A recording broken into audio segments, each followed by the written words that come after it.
ونستعينه ونستغفره ونعوذ بالله من شرور أنفسنا ومن سيئات أعمالنا من يهده الله فلا مضل له ومن يضلله فلا هادي له وأشهد أن لا إله إلا الله وحده لا شريك له وأشهد أن محمدا عبده ورسوله اللهم صل على محمد وعلى آل محمد كما صليت على إبراهيم وعلى آل إبراهيم إنك حميد مجيد اللهم بارك على محمد وعلى آل محمد كما باركت على إبراهيم وعلى آل إبراهيم إنك حميد مجيد وعن ابن عباس رضي الله تعالى عنه أن رسول الله صلى الله عليه وسلم قال إن الله تجاوز عن أمة الخطأ والنسيان وما استكرهوا عليه رواه ابن ماجه والبيهقي وعن بهز بن حكيم عن أبيه عن جده أنه سمع رسول الله صلى الله عليه وسلم يقول في قوله تعالى كنتم خير أمة أخرجت للناس قال أنتم تتمون 70 أمة خيرها وأكرمها على الله أنتم خيرها وأكرمها على الله رواه الترمذي وابن ماجه والدارمي وقال الترمذي هذا حديث حسن.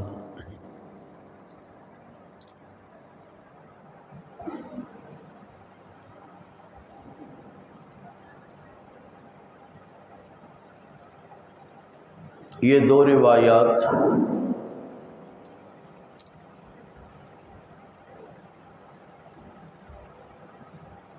آخری روایات ہیں مشکات المصابی کی، اور یہ مشکات میں نہیں ہے، نہ مصابی میں نہیں ہے، بلکہ صرف مشکات والے نے ان کو درج کیا ہے۔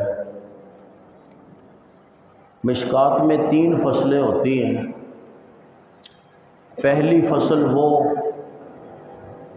جس میں صحیح بخاری اور صحیح مسلم کی بیان کردہ روایات ہوتی ہیں، یہ پہلی فصل ہو، اور دوسری فصل وہ ہے جس میں صحیح بخاری اور صحیح مسلم کے علاوہ باقی کتابوں کی روایات ہیں۔ یہ 2 فصلیں اصل کتاب مصابیح میں موجود تھیں۔ صاحب مشکات نے اس میں اضافہ کیا، انہوں نے ایک تیسری فصل شروع کی تقریباً ہر باب میں، اور اس تیسری فصل میں وہ روایات ذکر کی جو اسی موضوع سے متعلق تھی، لیکن امام بغوی جو کہ مصابی کے مصنف تھے، امام بغوی رحمہ اللہ، انہوں نے درج نہیں کی تھی۔ تو یہ مصابیح کی نہیں، مشکات المصابیح کی آخری 2 روایات ہیں، اور یہ باب ہے باب ثواب هذه الامہ، اس امت کا ثواب، یا یوں سمجھیے اس امت کی خصوصیت، یا کہیے اس امت کے فضائل، کیونکہ ثواب کی بنیاد فضائل پہ ہی ہوتی ہے۔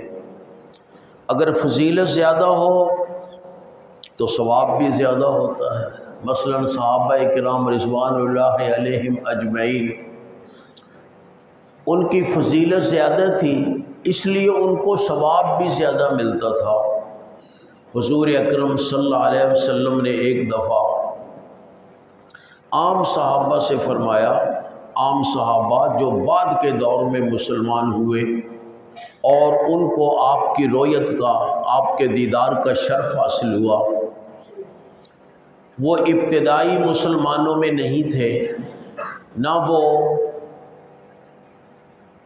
ابتدائی انصار صحابہ میں شامل تھے، نہ وہ بدری یا شجری تھے، بلکہ عام بعد میں مسلمان ہونے والے۔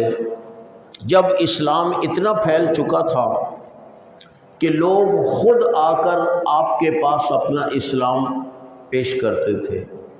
ایک دور تھا جب اللہ کے رسول صلی اللہ علیہ وسلم گھر گھر میں خیمے خیمے میں پھرتے تھے اور تبلیغ کرتے تھے، لیکن کافی دیر کے بعد کوئی ایک آدھ آدمی مسلمان ہوتا تھا۔ یہ ابتدائی دور تھا، بڑا صبر آزما دور، یعنی انتہائی کٹھن حالات تھے، جب کوئی حوصلہ افزائی کرنے والا بھی نہ ہو بلکہ مخالفت کرنے والے ہوں، اور پھر بڑی محنت کے بعد کہیں ایک آدھ آدمی مسلمان ہوتا ہو۔ اللہ کے رسول صلی اللہ علیہ وسلم نے بڑے حوصلے اور تحمل کے ساتھ یہ دور گزارا۔ فتح مکہ کے بعد یہ دور آ گیا کہ اب کسی کو جا کر تبلیغ کرنے کی ضرورت ہی نہیں رہی، بلکہ دور دور سے خاندان اپنے کسی سربراہ کو بھیجتے کہ جاؤ اللہ کے رسول کے پاس ہمارا اسلام پیش کرو اور آپ سے اسلام قبول کرنے کی، یعنی ہمارا اسلام قبول کرنے کی درخواست کرو۔ وافد آتے اور اللہ کے رسول صلی اللہ علیہ وسلم کے پاس آ کر بتاتے، جی میں فلاں قبیلے کا سردار ہوں، میرے سارے قبیلے نے اسلام قبول کر لیا ہے، آپ ہمارا اسلام قبول فرمائیں۔ اللہ کے رسول صلی اللہ علیہ وسلم آنے والے شخص سے بیعت لے لیتے، اس کو چند دن اپنے پاس رکھتے، اس کی تربیت کرتے اور پھر اس کو واپس بھیج دیتے کہ جاؤ اپنی قوم اور اپنے قبیلے میں میری یہ تعلیمات پھیلو۔ تو یہ وہ دور تھا کہ بڑے لوگ مسلمان ہو رہے تھے، اپنے آپ مسلمان ہو رہے تھے۔ اب دیکھیے ہر چیز میں پہلے محنت کرنا پڑتی ہے، پھل بعد میں حاصل ہوتا ہے۔ تو کھجور کا درخت یہ نہیں کہ آج محنت کی آج ہی کھجور مل گئی، نہیں، بہت محنت کرنی پڑتی ہے اس درخت پر۔ پہلے اس درخت کے لیے زمین تیار کرنا، پھر اس درخت کا بیج بونا اور پھر اس پہ محنت کرنا، اس کی کانٹ چھانٹ اور اس کے پانی وغیرہ کا انتظام کرنا۔ یہ سب کچھ کرنے کے بعد تقریباً 3 سال کے بعد درخت اس قابل ہوتا ہے کہ وہ آپ کو کھجوریں دے۔ پہلے محنت کرنی پڑتی ہے، اگر کوئی محنت کرے تو اللہ تعالیٰ اس کو پھل دے دیتے ہیں۔ اگر کوئی گھبرا جائے کہ یہاں تو کچھ بھی نہیں ہوتا ہے، یہ تو چھوٹی چھوٹی انگوریاں ہیں، ان سے کیا ہوگا، تو وہ محروم رہ جاتا ہے۔ اس لیے یاد رکھیے یہ زندگی جو اللہ نے ہم کو دی ہے یہ محنت کے لیے دی ہے، اس میں گھبرانا نہیں چاہیے کہ جی میں نمازیں بھی پڑھتا ہوں، روزے بھی رکھتا ہوں، فلاں کام بھی کرتا ہوں، فلاں کام بھی کرتا ہوں، پھر بھی مجھ پہ پریشانیاں آتی ہیں، میری دعائیں قبول نہیں ہوتی۔ یہ ہم میں سے اکثر لوگوں کا رویہ ہے، ہم یہ کہتے ہیں، حالانکہ یہ بات نہیں۔ ہر چیز کے اجر کی ایک مدت مقرر ہوتی ہے۔ جس طرح آپ گندم کی فصل کاشت کرتے ہی حاصل نہیں کر سکتے، 6 مہینے یا 4 مہینے آپ کو انتظار کرنا پڑتا ہے۔ آپ اتنا انتظار کریں گے، محنت کریں گے، دن رات ایک کریں گے، پھر جا کر کہیں آپ کو 6 مہینے کے بعد فصل حاصل ہوگی، پھر دانے ہی دانے ہو جائیں گے۔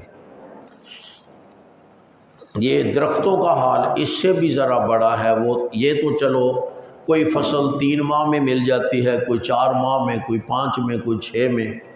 کماد کی فصل ہے وہ زیادہ وقت لگا دیتی ہے، لیکن درخت، پھلدار درخت وہ تو بہت دیر لگاتے ہیں، کئی سال ان کا انتظار کرنا پڑتا ہے۔ تو یہ محنت کی بات ہے. جو آدمی محنت سے گھبرا جائے اس کو کچھ نہیں ملتا.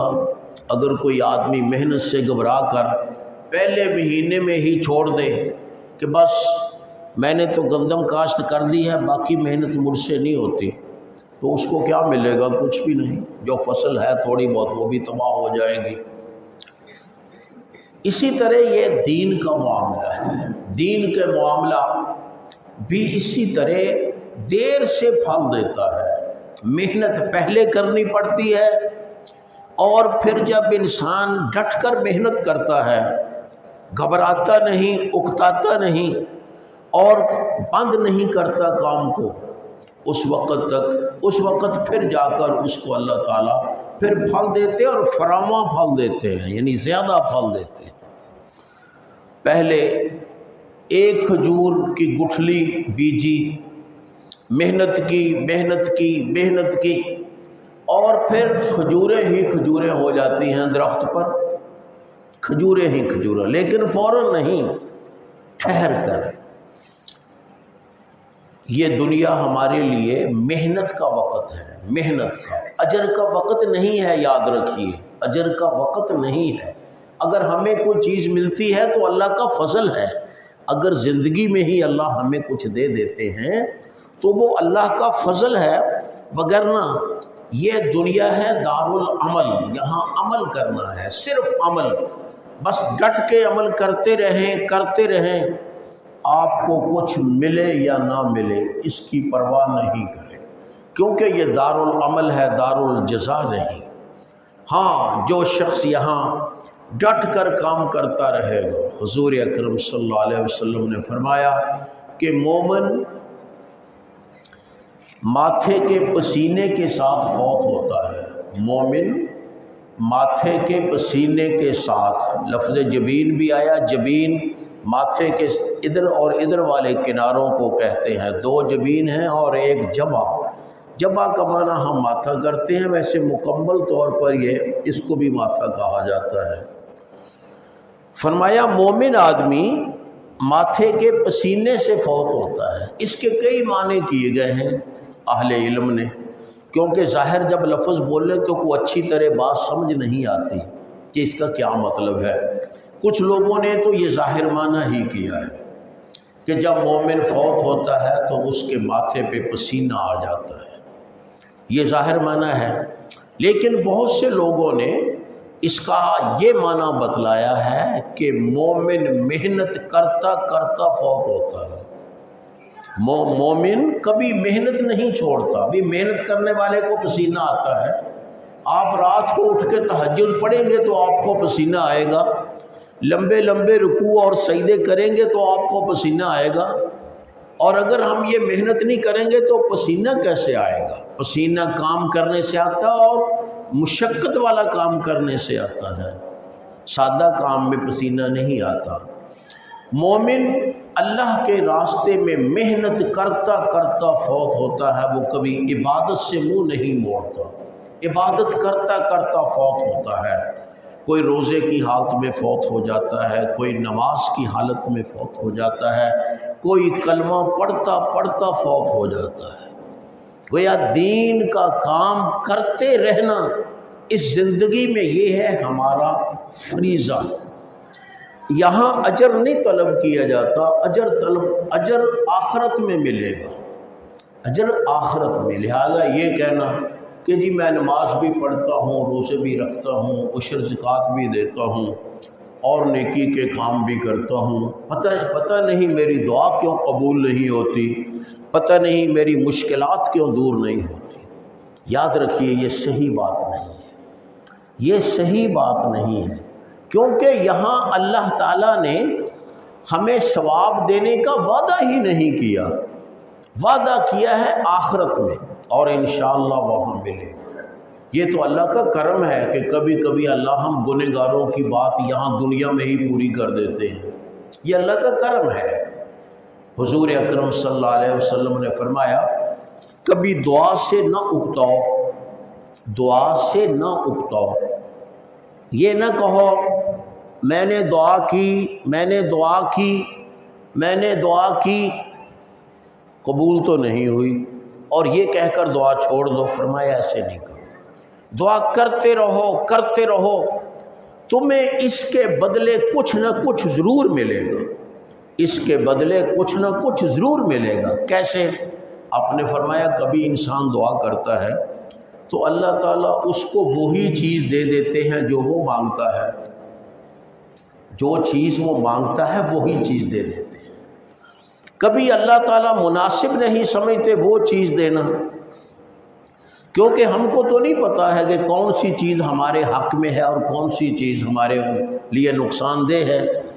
ہم تو ہو سکتا ہے نقصان دہ چیز مانگ لیں، نقصان دہ چیز بھی مانگ سکتے ہیں، جس طرح بچہ ہے نا، بچہ اپنی ماں سے چاقو بھی مانگ لیتا ہے۔ اب اس کو تو نہیں پتہ ہے کہ یہ چاقو مجھے زخمی کر سکتا ہے، مجھے مار سکتا ہے، بچہ ہے۔ ہم بھی بچے ہی ہیں اللہ تعالیٰ کے سامنے، ہمارا علم ناقص ہے، ہم نہیں جانتے اس کا انجام کیا ہے۔ آپ دیکھتے ہیں کبھی کبھی کوئی آدمی جاتا ہے، وہ جاتا ہے کاروبار کرنے، فائدہ اٹھانے، منافع کمانے، لیکن وہاں اس کی موت انتظار کر رہی ہوتی ہے۔ جاتا ہے کمائی کرنے، وہاں جا کر فوت ہو جاتا ہے۔ ہم کو نہیں پتہ ہے ہمارا کون سا کام ہمارے لیے کیا نتیجہ دے گا۔ اس لیے انسان کبھی ایسی چیز مانگ لیتا ہے، اللہ تعالیٰ مناسب نہیں سمجھتے اس کو وہ چیز دینا، اللہ تعالیٰ اس کو اس کے بدلے کوئی اور چیز دے دیتے ہیں۔ وہ بندہ سمجھ لیتا ہے مجھے اللہ نے میری دعا قبول نہیں کی، کیوں؟ جو مانگتا ہے وہ تو نہیں ملا نا۔ لیکن اللہ کو پتہ ہے کہ اس سے زیادہ بہتر چیز اس کے لیے یہ ہے، لہذا یہ دے دی۔ اسی طرح فرمایا کبھی اللہ تعالیٰ کا علم یہ ہے کہ یہ چیز اس کو دینے کی بجائے اس پہ ایک بڑی آفت آ رہی ہے، ایک بڑی مصیبت نازل ہونے والی ہے، اللہ تعالیٰ اس دعا کی برکت سے وہ مصیبت ختم کر دیتے ہیں، نازل ہونے سے پہلے ہی اس کو ختم کر دیتے ہیں، اور بندہ سمجھتا ہے میری دعا نہیں قبول ہوئی، حالانکہ دعا تو اللہ نے اچھے طریقے سے قبول کر لی۔ اور کبھی کبھی انسان سمجھتا ہے، انسان کسی چیز کی دعا کرتا ہے، لیکن اللہ تعالیٰ اس کے گناہوں کے پیش نظر فرماتے ہیں کہ اس کو اس چیز کی بجائے میں اس کی دعا کی برکت سے اس کے گناہ معاف کر دیتا ہوں۔ اللہ تعالیٰ بجائے وہ چیز دینے کے گناہ معاف کر دیتے ہیں۔ اور کبھی کبھی یہ دعا جو انسان کرتا ہے یہ انسان کے درجات کی بلندی کا سبب بن جاتی ہے، اللہ تعالیٰ اس کی دعا کا ذخیرہ کرتے ہیں، اس کو بڑھاتے ہیں، آخر وہ دعا جنت میں اس کے درجے بلند کر دے گی۔ تو کوئی دعا ضائع نہیں جاتی، اگر ہم ڈٹ کے دعا کریں، اکتائیں نہ، چھوڑے نہ دعا کرنا، تو دعا کوئی بھی رائے گاہ نہیں جائے گی، اس کا بدلہ ضرور ملے گا، ہمیں پتہ چلے یا نہ چلے، پھر یہاں ملے یا آخرت میں ملے۔ تو اللہ کے رسول صلی اللہ علیہ وسلم نے بڑی محنت کے ساتھ کام کیا، گھبرائے نہیں کہ کوئی مسلمان تو ہوتا نہیں، اب کیا میں روز تبلیغ کرتا رہوں۔ ہر حج میں جب حج ہوتا اکیلے خیمے کے پاس جاتے تھے، حاجیوں کے خیموں کے پاس جاتے، ان کو بتاتے بھئی اللہ کا دین لے کر آیا ہوں، اللہ کا دین قبول کرو۔ کوئی سن لیتا تھا، کوئی سنتا بھی نہیں تھا، کوئی زبردست مخالفت کرتا تھا، لیکن اللہ کے رسول گھبرائے نہیں، اللہ کے رسول اکتائے نہیں، اور تبلیغ کرنا نہیں چھوڑی۔ پھر پھل اللہ نے دیا فتح مکہ کی صورت میں، اور فتح مکہ کے بعد اب لوگ اپنے آپ ہی آ کر مسلمان ہو رہے ہیں، اپنے آپ۔ جس طرح جب پھل زیادہ لگ جائے نا درخت پر تو خود بخود گرنا شروع ہو جاتا ہے، توڑنے کی بھی ضرورت نہیں پڑتی، خود ہی گرتا ہے، توڑنا بھی ہو تو بڑی آسانی سے توڑا جاتا ہے۔ یہ کیفیت پیدا ہو گئی تھی حضور اکرم صلی اللہ علیہ وسلم کے آخری دنوں میں کہ لوگ دھڑا دھڑ قرآن کہہ رہا ہے یدخلون فی دین اللہ افواجا، کہ لوگ دھڑا دھڑ دین میں داخل ہو رہے ہیں. صبح قافلہ فلاں قبیلے کا آیا، شام کو فلاں آیا، رات کو فلاں آیا. کچھ لوگ جو بعد میں مسلمان ہوئے وہ سمجھتے تھے کہ ہم بھی ابو بکر عمر جیسے مسلمان ہیں. ہو جاتا ہے نا ذہن میں، بھئی ابو بکر عمر نے بھی کلمہ پڑھا، ہم نے بھی کلمہ پڑھا، تو ہم برابر ہوگا ان کے. جیسے آج بھی بعض لوگ کہہ دیتے ہیں ایمانی مثل و ایمان ابی بکر، میرا ایمان ابو بکر کے ایمان جیسا ہے. یہ بہت بڑی بات ہے جو نہیں کہنی چاہیے. ابو بکر کا ایمان بہت بلند تھا. حضور اکرم صلی اللہ علیہ وسلم نے ان کو فرمایا، ان کو جو بعد میں مسلمان ہوئے اور پہلے مسلمانوں کے برابر سمجھتے تھے اپنے آپ کو، جس طرح ہم سمجھ لیتے ہم بھی مسلمان ہیں، اگر صحابہ مسلمان تھے تو ہم بھی مسلمان ہیں. ٹھیک ہے مسلمان ہیں لیکن درجہ اپنا اپنا ہے. تو اللہ کے رسول نے فرمایا لا تسبوا اصحابی، اے نیو مسلموں، نئے اسلام لانے والوں، میرے پرانے صحابہ کو برا نہ کہو، ان کی برابری کا دعویٰ نہ کرو. فرمایا لو ان احدهم انفقا لو ان احدکم انفقا جبلا من ذهب، تم میں سے ایک آدمی سونے کا پہاڑ خرچ کر دے، سونے کا پہاڑ خرچ کر دے، ما بلغ مد احدہم و نصیفہ، وہ ان صحابہ جو میرے پرانے ہیں ان کے خرچ کیے ہوئے ایک مد بلکہ نصف مد، بلکہ بعض روایتوں میں ایک مٹھی کا لفظ بھی آتا ہے، ایک مٹھی جو کھجور خرچ کر دی اس کے برابر بھی نہیں پہنچ سکتے. تم سونے کا پہاڑ خرچ کرو. او صحابہ جن کو اللہ کے رسول صلی اللہ علیہ وسلم کے ساتھ عرصہ دراز تک رہنے کا شرف حاصل ہوا، وہ ایک مٹھی خرچ کر دیں کھجور کی، سونے کی نہیں، کھجور کی. فرمایا تم اس تک نہیں پہنچ سکتے. یہ فرق ہوتا ہے، یاد رکھیے، ایمان کی وجہ سے، ایمان کی وجہ سے فرق ہوتا ہے. جتنا زیادہ مضبوط ایمان اتنا ہی اجر بھی زیادہ، جتنا ایمان زیادہ مضبوط اتنا اجر بھی زیادہ. یہی وجہ ہے کہ اگرچہ یہودی ماننے والے ہیں حضرت موسیٰ علیہ السلام کو، عیسائی ماننے والے ہیں حضرت عیسیٰ علیہ السلام کو، اب یہی بڑی دو قومیں رہ گئی ہیں نا دین الہی والی. مسلمان ماننے والے ہیں جناب رسول اللہ صلی اللہ علیہ وسلم کے اسلام کو، لیکن ان کا اجر اللہ نے برابر نہیں رکھا، اجر میں فرق رکھا ہے. ان کا وہ اجر نہیں یہودیوں کا اور عیسائیوں کا جو اللہ نے اس امت کو دیا ہے. حضور اکرم صلی اللہ علیہ وسلم نے فرمایا اس کی مثال یوں سمجھو، ایک مزدور نے مزدوری کی صبح سے ظہر تک یعنی آدھا دن اس نے کام کیا. اس کو مالک نے پوری اجرت جو مقرر ہے وہ دے دی. مثلا اجرت مقرر ہے 100 روپیہ آدھی دیہاڑی کا، چلو 100 نہیں 500 کہہ لیں، اس کو دے دیا. ایک مزدور نے کام کیا ظہر کی نماز سے لے کر عصر تک. اب یہ وقت اس سے بہت کم ہے، اس سے نصف، تقریباً نصف ہے. صبح سے ظہر تک کا وقت یہ دگنا ہوتا ہے اور ظہر سے عصر کا وقت اس سے نصف ہوتا ہے. ایک مزدور نے کام کیا، اس کو بھی اس نے وہی 500 روپے دے دیے. فرمایا ایک مزدور نے کام کیا عصر کی نماز کے بعد مغرب تک، عصر کی نماز کے بعد مغرب تک، یہ تقریباً دن کا 8واں حصہ ہوتا ہے عموماً جو عصر کی نماز کے بعد ہوتا ہے. صبح سے لے کر اگر مغرب تک دن شمار کریں تو یہ تقریباً 8واں حصہ بن جاتا ہے. اور اس مزدور نے اتنا کام کیا، اس کو اس نے 500 کی بجائے 1000 دے دیا. اب اعتراض کیا پہلے مزدوروں نے کہ ہم نے کام زیادہ کیا، ہمیں پیسے تھوڑے ملے، کام تو ہم نے زیادہ کیا، مشکل وقت بھی وہی تھا، عصر کے بعد تو مشکل وقت ہوتا نہیں۔ اس مالک نے کہا جس نے کام کروایا تھا کہ میں نے تم کو جو مقررہ اجرت ہے اس سے کم تو نہیں دیا؟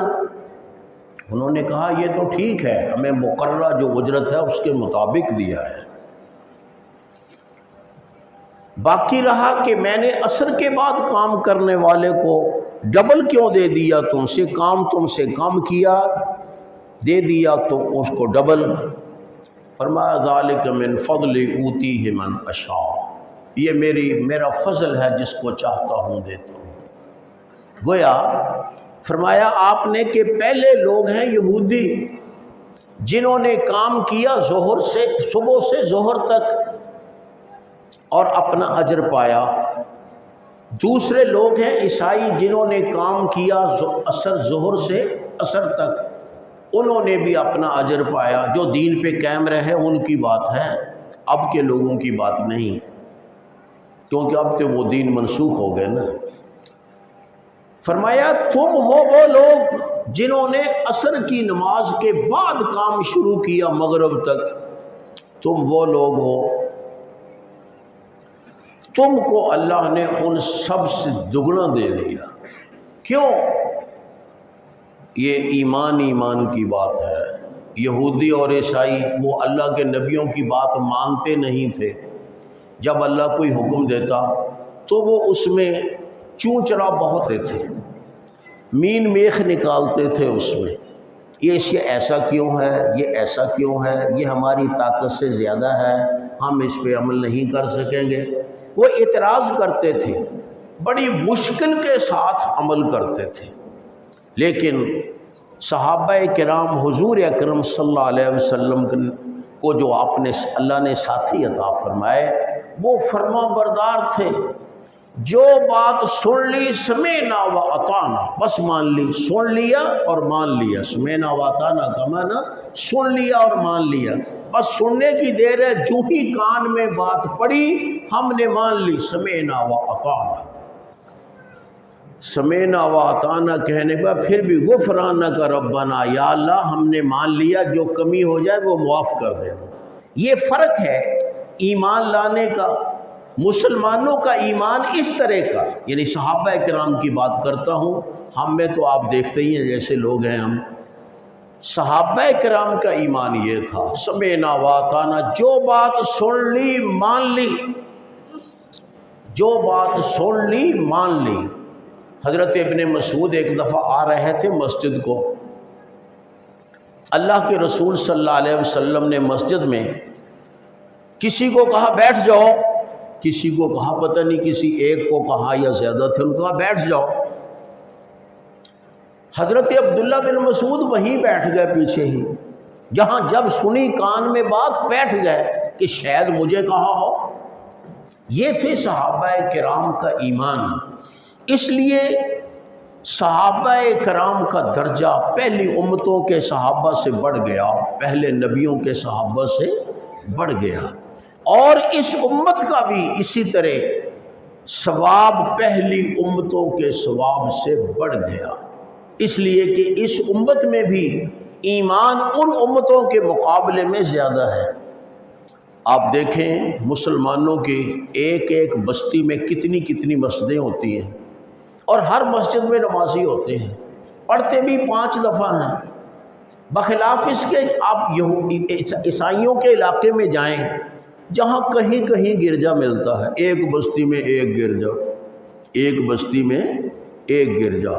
ہمارے یہاں اس محلے میں مسجد، اس محلے میں مسجد، اس محلے میں مسجد، اتنی مسجدیں اور سب آباد ہیں، ہر مسجد میں کچھ نہ کچھ نمازی ضرور ہوتے ہیں، لیکن ان کے ساری آبادی میں ایک گرجا ہو۔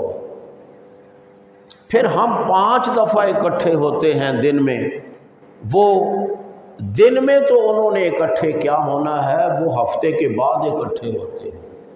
دن میں بھی کوئی چلا جاتا ہوگا شاذ و نادر، کوئی شاذ و نادر چلا جاتا ہوگا، لیکن نہیں، مسلمانوں کی مسجدوں میں 5 دفعہ اذان بلند ہوتی ہے، 5 دفعہ۔ یہ چیز کسی امت میں نہیں۔ بتائیے کون سی امت ہے جو 5 دفعہ اللہ اور اللہ کے رسول کا نام بلند کرتی ہو؟ بھائی اپنے رسول کا ہی نام بلند کریں۔ ہم نہیں کہتے کہ ہمارے رسول کا نام، اپنے رسول کا نام ہی بلند کریں۔ اشہد ان لا الہ الا اللہ کہیں، اس کے بعد اپنے رسول، اپنے نبی کا نام لے کر کہہ دیں اشہد انہ رسول اللہ، اور نام تو بلند کریں۔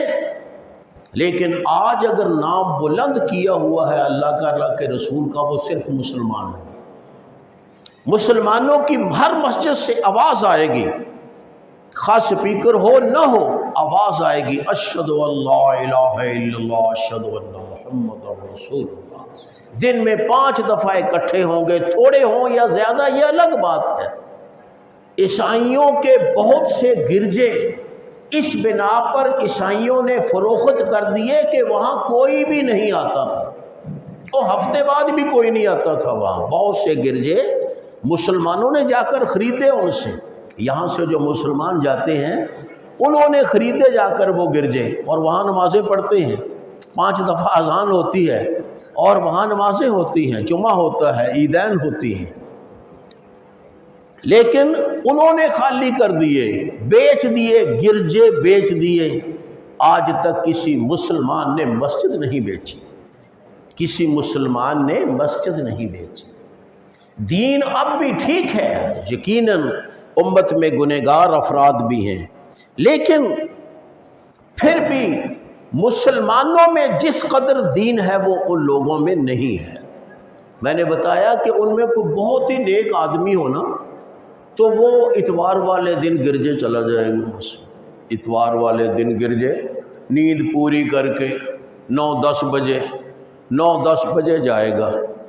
لیکن مسلمانوں کی مسجدوں میں دیکھو، لوگ گرمیوں میں بھی صبح کے وقت 3:30 بجے نماز کے لیے آ جاتے ہیں، عشاء کی نماز بھی پڑھتے ہیں، اور عشاء کی نماز کے چند گھنٹے بعد اپنی نیند چھوڑ کر پھر آ کر صبح کی نماز پڑھتے ہیں مسلمان۔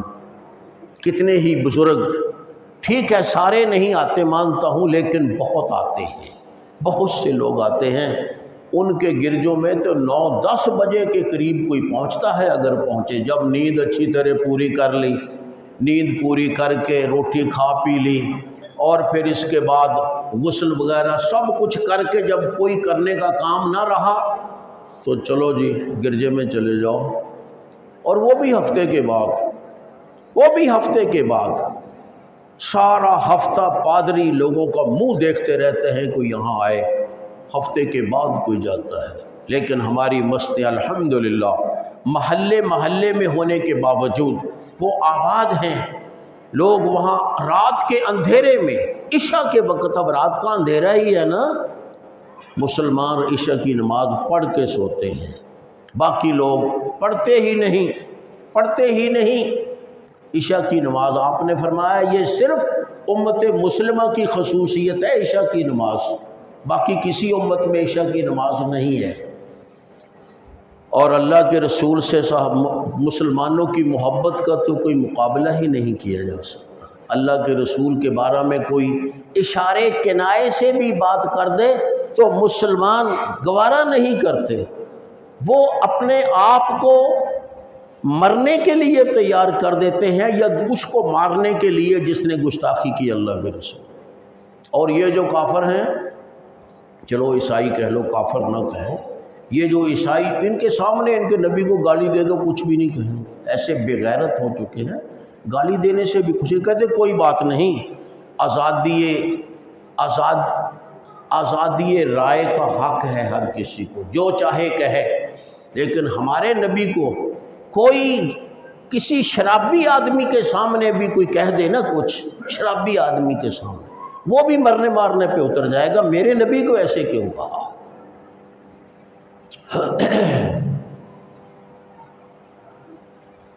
یہ اس امت کی چند خصوصیتیں ہیں۔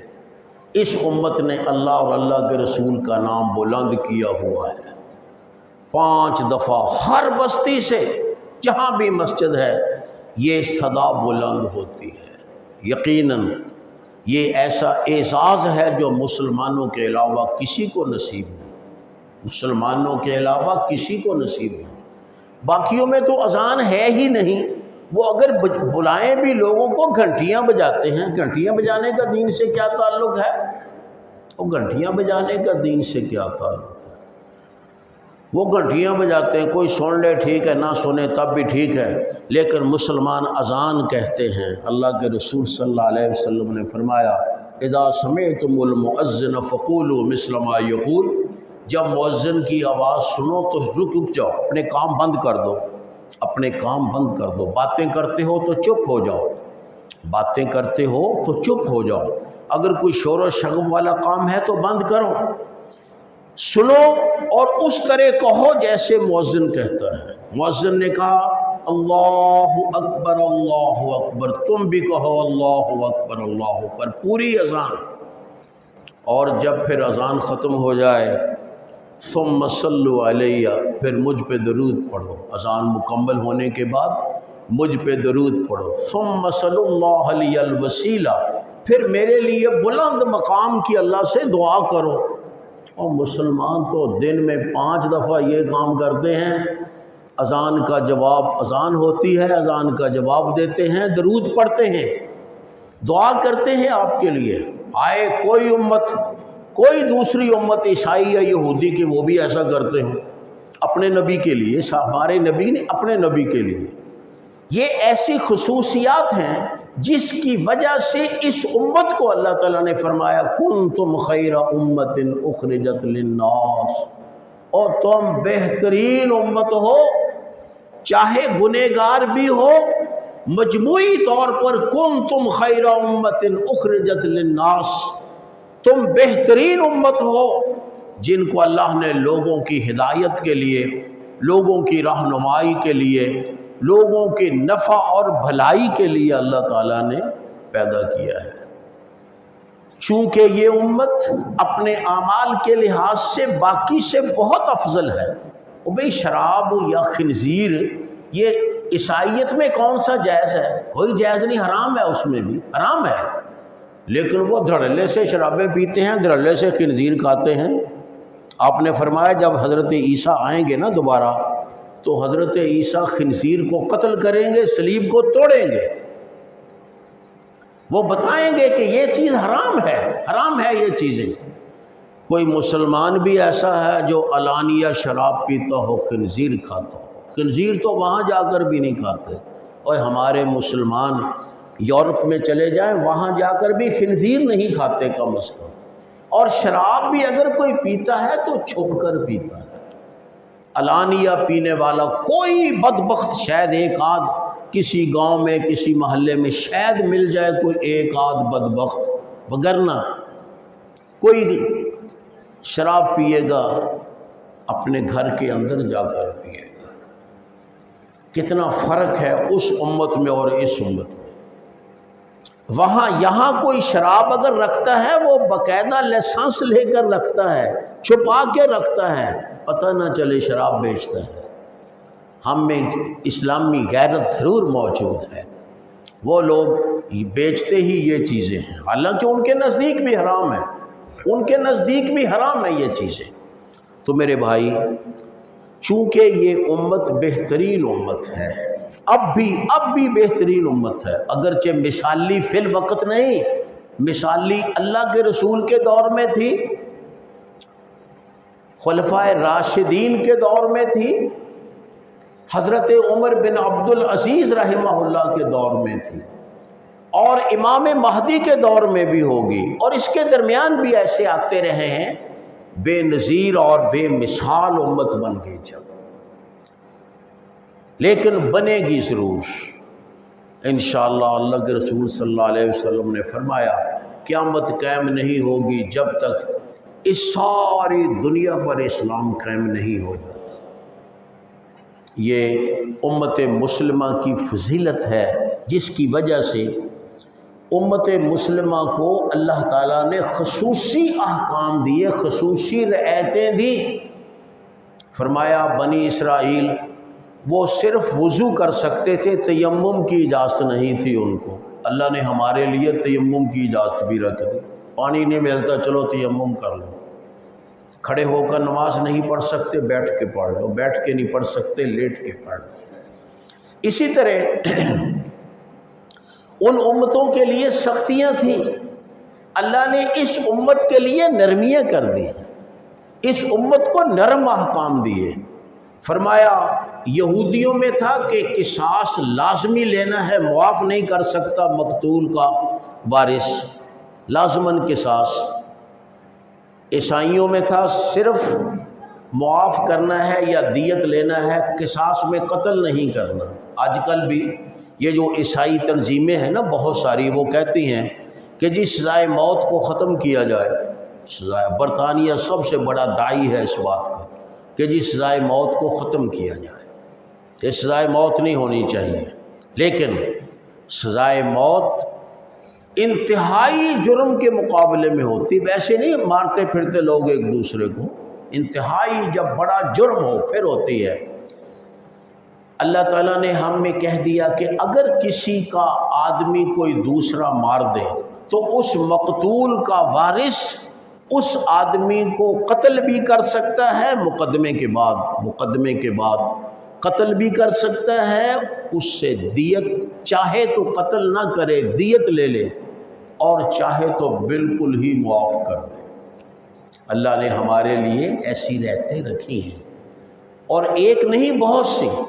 ان کا روزہ شروع ہوتا ہے عشاء سے لے کر صبح تک، نہ مغرب تک، عشاء سے لے کر مغرب، عشاء کا مطلب مغرب سے مغرب تک، مغرب کے بعد روٹی کھا لی جو کھانی ہے، بس مغرب کے بعد روٹی کھا لی جو کھانی ہے۔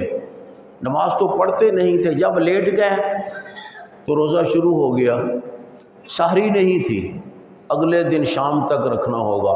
اللہ نے ہم پہ کرم کیا کہ نہیں، تم رات کو بھی کھا پی سکتے ہو اور صبح اٹھ کر بھی کھا پی سکتے ہو، صبح طلوع ہونے سے تمہارا روزہ شروع ہوگا اور شام تک جائے گا۔ اس طرح بہت سی اللہ تعالیٰ نے ہمیں رعایتیں دی ہیں۔ فرمایا ان کے لیے یہ تھا کہ اگر کسی کے پیشاب کا قطرہ گر گیا اس کے کپڑے پر تو کپڑا کاٹنا پڑتا تھا۔ پیشاب کا قطرہ اگر گر گیا کپڑے پر تو کپڑا کاٹنا پڑتا تھا، اور اگر چمڑے کے کپڑے تھے چمڑا کاٹنا پڑتا تھا۔ اللہ نے ہم کو بڑی سہولت دے دی۔ فرمایا اگر کسی کے کپڑے پہ پیشاب لگ جائے تو کپڑا دھو لو، کپڑا دھو لو، دھونے سے پاک ہو جائے گا۔ جس طرح میل کچیل سے پاک ہو جاتا ہے پیشاب سے بھی پاک ہو جائے گا۔ یہ بہت سی رعایتیں کیوں ملی اس امت کو؟ اس امت کی اطاعت کی وجہ سے، اے صحابہ کرام کی اطاعت کی وجہ سے۔ جو حکم اللہ تعالیٰ نے دیا صحابہ نے قبول کیا، خواہ کتنا ہی سخت تھا، کتنا ہی سخت تھا۔ یہ اس امت کی خصوصیتیں ہیں، اس کے علاوہ بہت سی خصوصیتیں ہیں اس امت کی۔ اس لیے انہوں نے آخری باب جو باندھا ہے نا مشکات کا، ثواب ہذہ الامہ، اس امت کا خصوصی ثواب، اس امت کی خصوصی فضیلت، اس امت کا خصوصی درجہ، جو معنی مرضی کر لیں۔ انہوں نے 2 احادیث آخر میں مجھے پڑھنے کے لیے کہی ہیں۔ پہلی حدیث حضرت ابن عباس رضی اللہ تعالی عنہ کی ہے۔ یہ اللہ کے رسول صلی اللہ علیہ وسلم کے چچا زاد بھائی تھے، حضرت ابن عباس چچا تھے آپ کے، لیکن آپ سے 2 سال بڑے تھے، زیادہ نہیں 2 سال بڑے تھے حضرت عباس جی۔ اچھا، تو بہر صورت چچا تھے، یہ چچا کے بیٹے تھے۔ ان کو اللہ کے رسول کے پاس تھوڑی دیر کے لیے وقت گزارنے کا موقع ملا۔ سن 8 ہجری کہ فتح مکہ کے موقع پر یہ مسلمان ہوئے۔ سن 8 ہجری کے فتح مکہ کے موقع پر مسلمان ہوئے۔ فتح مکہ ہوئی رمضان میں، گویا رمضان سن 8 ہجری میں مسلمان ہوئے، رمضان 9 ہجری، رمضان 10 ہجری، اور ربیع الاول 11 ہجری 2.5 سال بنتے ہیں، صرف 2.5 سال ان کو اللہ کے رسول صلی اللہ علیہ وسلم کے ساتھ رہنے کا موقع ملا، حضرت ابن عباس کو۔ لیکن اس 2.5 سال میں انہوں نے بہت علم حاصل کر لیا۔ کیسے؟ اللہ کے رسول کی خدمت کر کے اور آپ سے دعائیں لے کر، اللہ کے رسول کی خدمت کر کے اور آپ سے دعائیں لے کر۔ خود فرماتے ہیں کہ ایک دفعہ اللہ کے رسول قضائے حاجت کے لیے گئے، آپ کے آنے سے پہلے میں نے آپ کے وضو کا سامان رکھ دیا، یہ نیچے چوکی رکھ دی بیٹھنے کے لیے، پانی کے برتن میں پانی رکھ دیا، کپڑا وغیرہ صاف کرنے، یہ چیزیں رکھی میں نے، مسواک رکھ دی، جو آپ چیزیں استعمال کرتے تھے۔ اللہ کے رسول جب باہر نکلے استنجا خانے سے تو فرمایا یہ کس نے کیا ہے؟ بغیر کہنے کے، بغیر بتانے کے کس نے کیا؟ تو بتایا گیا جی یہ عباس کے بیٹے عبداللہ بن عباس نے کیا ہے۔ اللہ کے رسول بڑے خوش ہوئے اور پھر ان کو دعا دی، اللہم علم الحکمت وفقہہ فی الدین، یا اللہ اس کو دانائی عطا فرما، دانائی قرآن کی سمجھ عطا فرما، اور یا اللہ اس کو دین میں دین کا فقیہ بنا دے۔ اور واقعتاً حضرت ابن عباس جو آپ کی زندگی میں صرف 14 سال کے تھے، 14 سال عمر تھی ان کی جب اللہ کے رسول فوت ہوئے ہیں۔ چھوٹی عمر ہوتی 14 سال، آج کل جو میٹرک میں پڑھتا ہے وہ بچہ بھی 15 سال کا ہوتا ہے۔ 14 سال کی عمر میں اللہ کے رسول جب یہ تھے تو آپ فوت ہو گئے، لیکن انہوں نے اللہ کے رسول صلی اللہ علیہ وسلم سے بڑی دعائیں لی، دعائیں حاصل کی اللہ کے رسول سے، تو اللہ کے رسول صلی اللہ علیہ وسلم نے خوش ہو کر دعا دی۔ تو یاد رکھیے دعائیں وہ کام کر جاتی ہیں جو سال ہا سال کی محنت بھی نہیں کرتی۔ دعائیں اس لیے کوشش کریں اپنے والدین سے دعائیں لینے کی، اپنے اساتذہ سے دعائیں لینے کی، اپنے بزرگوں سے دعائیں لینے کی۔ بزرگ اساتذہ کے علاوہ بھی بزرگ ہی ہوتے ہیں نا، بزرگوں سے، اساتذہ سے، والدین سے دعائیں لینے کی کوشش کریں، ان کا زیادہ فائدہ ہوگا۔ آپ نے دعا کی ان کے لیے 2 دفعہ، 1 دفعہ اور موقع آیا دعا کی، تو یہ بڑے بڑے صحابہ کرام کو مسئلے بتایا کرتے تھے، بڑے بڑے صحابہ کرام کو۔ ابن عباس اللہ نے یہ مرتبہ عطا فرمایا، ان کو ترجمان القرآن کہا گیا، ترجمان القرآن، قرآن کا صحیح مفہوم بتانے والا، اس کو کہتے ہیں ترجمان القرآن۔ تو یہ حدیث حضرت ابن عباس رضی اللہ تعالیٰ عنہ سے آتی ہے۔ ایک دفعہ آپ نے حضرت عباس سے کہا، عباس تو اپنے بیٹوں کو لے کے آ میرے پاس۔ وہ جلدی سے اپنے بیٹوں کو لے کر آ گئے۔ اللہ کے رسول صلی اللہ علیہ وسلم نے پھر دعا کی عباس کے لیے اور عباس کے بیٹوں کے لیے۔ اور آپ کو پتہ ہے کہ بنو عباس نے 550 سال تک حکومت کی ساری اسلامی دنیا پر، 550 سال تک حکومت کی۔ یہ اللہ کے رسول کی دعاؤں کی برکت تھی۔ وہ سب حضرت عبداللہ بن عباس کی نسل سے تھے۔ عبداللہ بن عباس، حضرت عباس کے اور بھی بیٹے تھے کافی، لیکن عبداللہ بن عباس کی نسل میں اللہ تعالیٰ نے یہ چیز رکھی۔ وہ عبداللہ بن عباس کی نسل سے تھا پہلا جو خلیفہ بنا ابن عباسیوں کا، جس کو صفاح کہا گیا۔ دوسرا منصور، اس کو وہ بھی مہدی، وہی لڑی آ رہی ہے، اوپر سے لڑی جا رہی ہے۔ تو اللہ تعالیٰ نے ان کو حسن سیرت سے بھی نوازا تھا، حسن صورت سے بھی۔ لمبا قد، حضرت عباس کا بھی سب سے لمبا قد تھا، اتنا لمبا قد کہ جب جنگ بدر میں قیدی بن گئے تو ان کی قمیص پھٹ گئی لڑائی میں، تو کوئی قمیص پوری نہیں آتی تھی مدینے والوں کی، مدینے والوں کے کسی آدمی کی قمیص نہیں ان کو پوری آتی تھی، اتنا بڑا قد تھا ان کا اور اتنا بھاری جسم تھا۔ صرف عبداللہ بن ابی کی قمیص ان کو پوری آئی۔ اللہ نے یہ جسم بھی عطا فرمایا اور حسن بھی۔ حضرت عبداللہ بن عباس بھی انہی کی طرح تھے، لمبے قد والے۔ حضرت عباس کی آواز اتنی بلند تھی، اگر کبھی اعلان کرتے تو 3 میل دور تک ان کی آواز جاتی تھی، 3 میل دور تک۔ خیر یہ باتیں لمبی ہو جائیں گی، میں اب صرف ترجمہ کروں گا آپ کے سامنے۔ تو حضرت ابن عباس رضی اللہ تعالیٰ عنہ فرماتے ہیں کہ اللہ کے رسول صلی اللہ علیہ وسلم نے فرمایا ان اللہ تجاوز عن امت الخطا والنسیان وما استکرہوا علیہ، فرمایا اللہ تعالیٰ نے میری امت کو خطا معاف کر دی۔ خطا کا معنی ہے قصد کے بغیر غلطی ہو جانا، اور خطا کا معنی ہے قصد کے بغیر غلطی ہو جانا، یہ معاف کر دیا۔ مثلا آپ نے روزہ رکھا ہوا ہے، آپ وضو کرنے لگے ہیں تو منہ میں پانی ڈالا کلی کرنے کے لیے، لیکن بغیر قصد کے کچھ پانی حلق میں چلا گیا، تو یہ اللہ تعالیٰ نے معاف کر دیا، روزہ نہیں ٹوٹے گا، روزہ نہیں ٹوٹے گا۔ یہ خطا ہے، خطا اسے کہتے ہیں کہ قصد کے بغیر آدمی سے کوئی غلطی ہو جائے، وہ معاف ہے۔ پھر نسیان معاف کر دیا۔ نسیان کہتے ہیں بھول جانا، وہ تو تھا نا کہ اس نے وضو کرنے کے لیے منہ میں پانی ڈالا اور کچھ نہ کچھ بغیر اس کے قصد اور اختیار کے آگے چلا گیا۔ اور نسیان یہ ہے کہ روزہ بھول گیا، ایک آدمی نے روزہ رکھا لیکن بھول گیا کہ میرا روزہ ہے آج، اس نے روٹی کھا لی، پانی پی لیا، کوئی اور چیز کھا لی، تو اصولاً تو روزہ ٹوٹ جانا چاہیے، جب چیز اندر چلی گی روزہ ٹوٹنا چاہیے، لیکن فرمایا نہیں، اگر یہ بھول کر اس نے کھایا ہے تو کوئی حرج نہیں، خطا بھی معاف، نسیان بھی معاف۔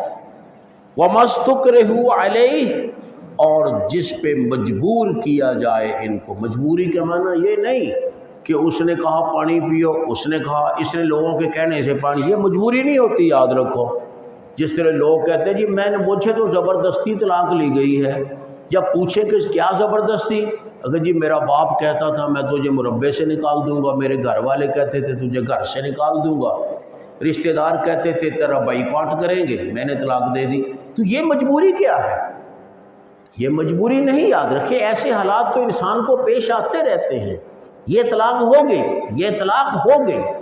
زبردستی طلاق صرف ایک چیز ہے، یاد رکھے، زبردستی طلاق کیا ہے کہ کسی آدمی کا ہاتھ پکڑ کر زبردستی لکھایا گیا،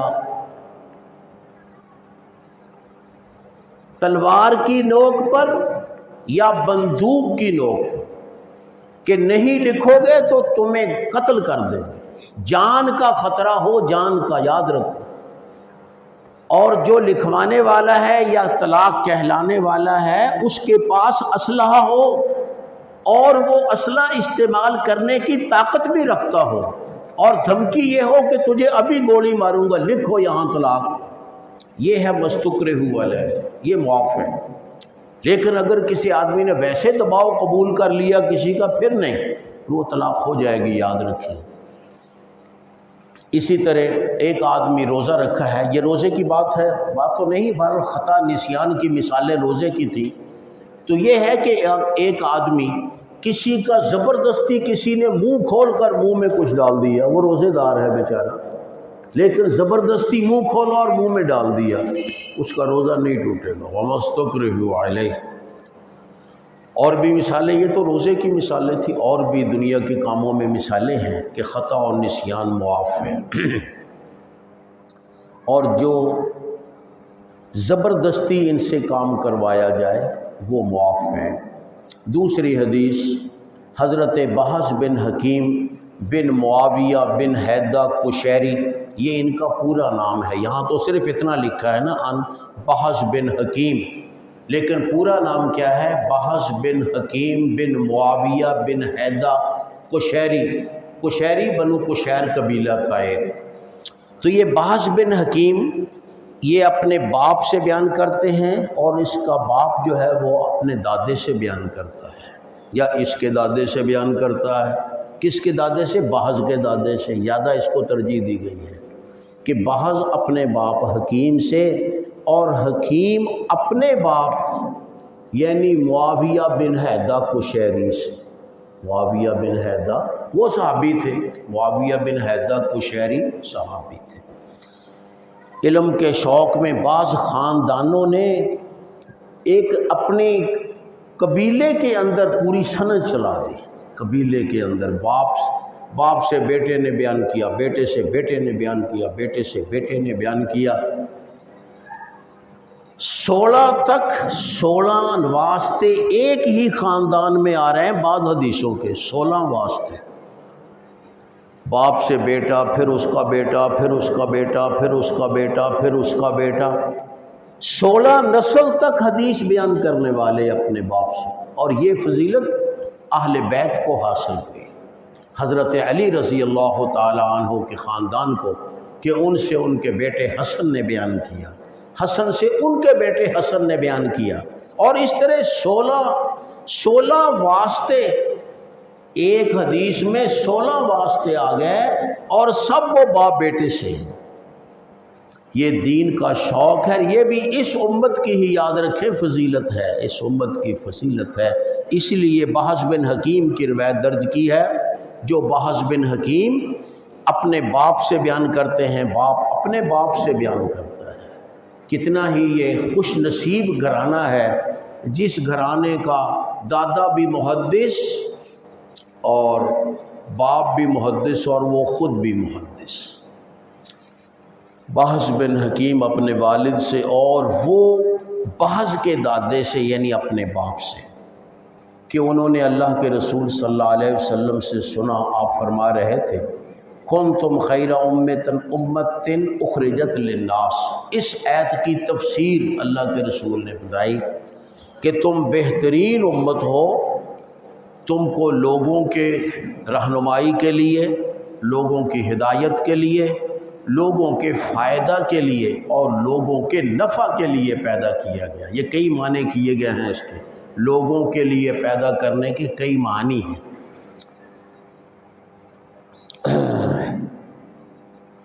آپ نے فرمایا تھا خیر تم میں سے بہتر وہ ہے، تم میں سے بہتر وہ ہے جو لوگوں کو فائدہ پہنچاتا ہے، جو لوگوں کو فائدہ، اپنے آپ کو تو ہر کوئی فائدہ پہنچاتا ہے، میں اپنے آپ کو، آپ اپنے آپ کو، جو لوگوں کو فائدہ پہنچائے، فرمایا وہ ہے سب سے بہترین شخص، بہترین شخص۔ اور یہ پوری امت ہی الحمدللہ بہترین امت ہے، لوگوں کا فائدہ کرتی ہے۔ کرنا چاہیے، نہیں کرتے تو ہم کوشش کریں دوسروں کا فائدہ کرنے کی، اپنا فائدہ اللہ پہ چھوڑ دیں۔ بھئی لوگوں کو اگر ہم فائدہ پہنچائیں گے، اللہ ہمیں فائدہ ضرور پہنچائے گا۔ ہم کوشش کرتے ہیں کہ اپنے آپ کو پہنچائیں، دوسرے کو نقصان دیں، جس کا نتیجہ یہ ہوتا ہے کہ ہمیں وہ چیز بھی نہیں ملتی۔ کبھی تجربہ کر کے دیکھیں اس بات کا کہ دوسرے کا فائدہ کریں، گاہک دکاندار کا فائدہ سوچے، دکاندار گاہک کا فائدہ سوچے، مزدور مالک کا فائدہ سوچے، مالک مزدور کا فائدہ سوچے، تو کیسی جنت نظیر دنیا بن جائے گی۔ اور اللہ سب کو، مالک کو بھی اور مزدور کو بھی، گاہک کو بھی دکاندار کو بھی، اللہ برکتوں سے نواز دے گا انشاءاللہ۔ فرمایا آپ نے انتم تتمون 70 امتاً، آپ نے فرمایا 70 امتیں ہیں، اللہ تعالیٰ کے نے 70 امتیں بنائی ہیں۔ تفصیل نہیں بتائی کیونکہ ہم تو موٹی موٹی 2-4 امتوں کو جانتے ہیں، لیکن فرمایا 70 امتیں ہیں، ان 70 میں سے تم آخری ہو، ان 70 میں سے تم آخری امت ہو۔ انتم خیرها و اکرمها علی اللہ، تم ان سب امتوں میں سے بہتر بھی ہو اور اللہ کے نزدیک عزت والے بھی ہو۔ تم ان میں سے بہتری کی چند مثالیں میں نے آپ کے سامنے پہلے کر دی، اور اللہ کے نزدیک معزز ہونے کی بھی، کہ جو اجر اللہ نے مسلمانوں کو دینا ہے وہ باقی کو نہیں دے گا، کیونکہ ان کا ایمان اس درجے کا نہیں۔ ویسے نہیں، اور اللہ کی عطا وہ اندھے کی ریوڑیاں نہیں ہیں کہ اندھے کو جو نظر آئے اس کو پکڑا دی، ایسے نہیں ہے، بلکہ اللہ تعالیٰ کی عطا یہ تو سوچا سمجھا فیصلہ ہے۔ اگر اللہ نے اس امت کو فضیلت دی ہے تو کسی وجہ سے دی ہے۔ انتم خیرها و اکرمها علی اللہ تعالی، تم ان سب 70 امتوں میں سے بہتر ہو، سب سے بہتر اور سب سے زیادہ اللہ کے نزدیک معزز ہو۔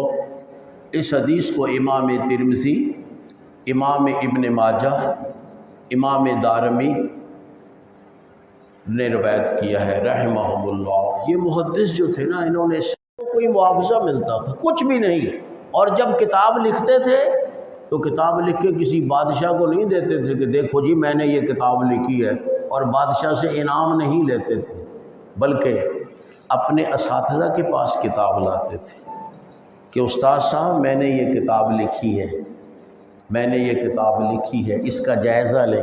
استاد کوئی کمی ہوتی تو بتا بھی دیتا، اور اس کے ساتھ ساتھ وہ دعائے خیر بھی دیتا تھا، وہ دعائیں حاصل کرتے تھے۔ انہی لوگوں کو اللہ نے عزت دی ہے جنہوں نے کتابیں لکھ کر لوگوں کے منافع کے لیے اپنے تقسیم کر دی، یعنی کسی بادشاہ کے پاس نہیں گئے، کسی گورنر کے پاس نہیں گئے، کسی مالدار آدمی کے پاس نہیں گئے کچھ لینے کے لیے۔ اللہ نے ان لوگوں کو پھر عزتیں دی ہیں۔ اب ہر آدمی جب یہ حدیث پڑھے گا تو کہے گا امام ترمذی رحمہ اللہ۔ ہمیں نہیں پتہ کون تھے کون نہیں، عام آدمی کو تو نہیں پتہ نا، لیکن کہے گا امام ترمذی رحمہ اللہ، امام ابن ماجہ رحمہ اللہ، امام دارمی رحمہ اللہ۔ کتنی دعائیں امت کی پہنچتی ہیں ان بزرگوں تک۔ یہ خلوص کا نتیجہ ہے کہ انہوں نے خلوص کے ساتھ کام کیا، صرف اللہ کو راضی کرنے کے لیے اور امت کو فائدہ پہنچانے کے لیے۔ کوئی اور مقصد، نہ کوئی مال کا حصول، نہ عزت کا حصول، نہ جاہ اور مرتبے کا حصول، کوئی چیز ان کے سامنے نہیں تھی۔ تو اللہ تعالیٰ نے ان کو محروم نہیں کیا، اللہ نے ان کو بہت بڑا اجر دے دیا۔ اب جو بھی ہے ان کی تعریف کرتا ہے، ان کی تعریف کرتا ہے، جو شخص بھی ہے ان کے لیے دعائیں کرتا ہے، ان کے عزت و احترام کرتا ہے۔